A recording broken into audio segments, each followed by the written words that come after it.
Nabi Sulaiman alaihissalam ketika selesai membangun Masjidil Aqsa, Nabi SAW berdoa pada 3 hal. 1, ya Allah, jadikan semua keputusanku dan ketetapanku Engkau ridho. Maka Allah kabulkan semua keputusan Nabi Sulaiman sesuai dengan syariat Allah. Yang kedua, ya Allah, setelah aku menjadi raja di kerajaanku, jangan ada raja lain.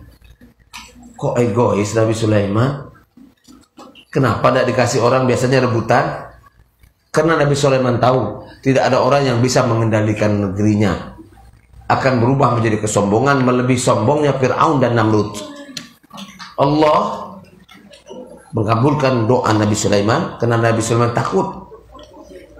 Setelah Nabi Sulaiman wafat, kerajaannya pun hancur. Allah kabulkan. Yang ketiga, dan ini adalah saksi pembahasan kita, dan kita mulai dari sini. Ini baru Isra Mi'raj. Ya, ini jadi Isra Mi'raj. Tadi itu bunga-bunga. Ini inti Isra Mi'raj. Apa dia? Nabi Allah Sulaiman berdoa kepada Allah, ya Allah, setelah aku bangun Masjidil Aqsa, aku minta padamu ya Allah. Apa permintaannya? Siapa saja yang sholat 2 rakaat wajib atau sunnah, siapa saja yang datang ke Masjidil Aqsa dan dia sholat 2 rakaat wajib atau sunnah, ya Allah, kata Nabi Sulaiman, hapuskan semua dosa-dosanya yang lalu sampai dia datang ke sini. Allah kabulkan itu. Dalam Sahih Bukhari Nabi menjelaskan. Saya tanya ke tuan-tuan, apakah amalan di dunia ini yang sehebat itu tunjukkan satu. Sholat di Masjid Nabawi dapat apa fadilahnya? Nabawi 1000 keutamaan. Sholat di Masjidil Haram 100.000 keutamaan. 2 rakaat sholat di Masjidil Aqsa dihapuskan semua dosa-dosanya dan dijaga dosa yang nggak akan datang.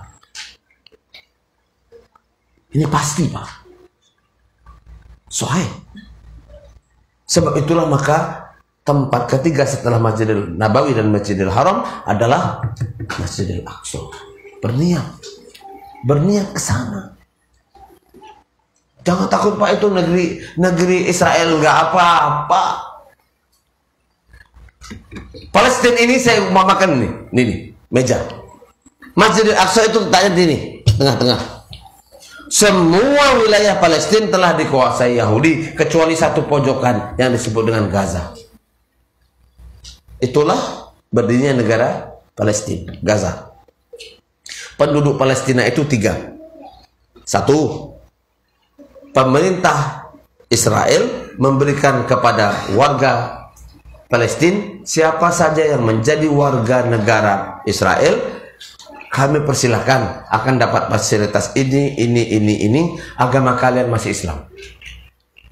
Ada yang jadi warga negara Israel.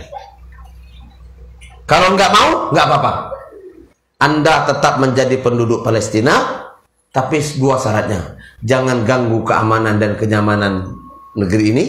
Jangan buat onar dan teror. Bekerjalah dengan baik di pabrik, di ladang, dan seterusnya. Nah, ini yang tinggal sepanjang Palestina. Atau yang ketiga, menentang dan melawan sama sekali, pergilah ke Gaza. Pergilah ke Gaza. Maka pejuang-pejuang yang di sini-sini itu lari ke Gaza semua. Yang perang setiap hari Gaza. Palestina dan Gaza 184 kilo. Jauh, Pak. Jauh, insya Allah aman. Tapi mengurus visa harus melalui pemerintah Israel. Kalau begitu gimana, Pak? Seperti Indonesia dijajah Belanda. Paham?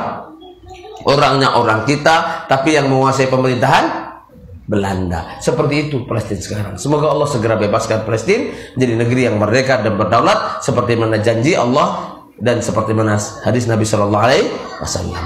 Jadi berniatlah, berazamlah untuk sampai di Palestina, dihapuskan dosa-dosa kita. Itu yang tak dibahas oleh para alim kita. Ya, asik Makkah, Madinah, 1000, 100.000, padahal 2 rakaat di situ dihapus dosa-dosanya. 2 rakaat. Umroh belum tentu dihapus. Kalau betul sesuai sunnah, diampunkan dosa-dosanya. Tapi tak semua dosanya. Ini diampunkan semua dosa. Yang bisa mengalahkan ini hanya 1 amalan di dunia ini. Apa dia? Haji. Tanggal 9 Zulhijjah ketika wukuf di Arafah. Itu Pak. Setiap tanggal 9, itu duitnya pun mahal, antrinya panjang. Sekarang di Palestina enggak payah antri-antri. Pakai keluarga boleh. Beli pisang, urus, berapa berangkat.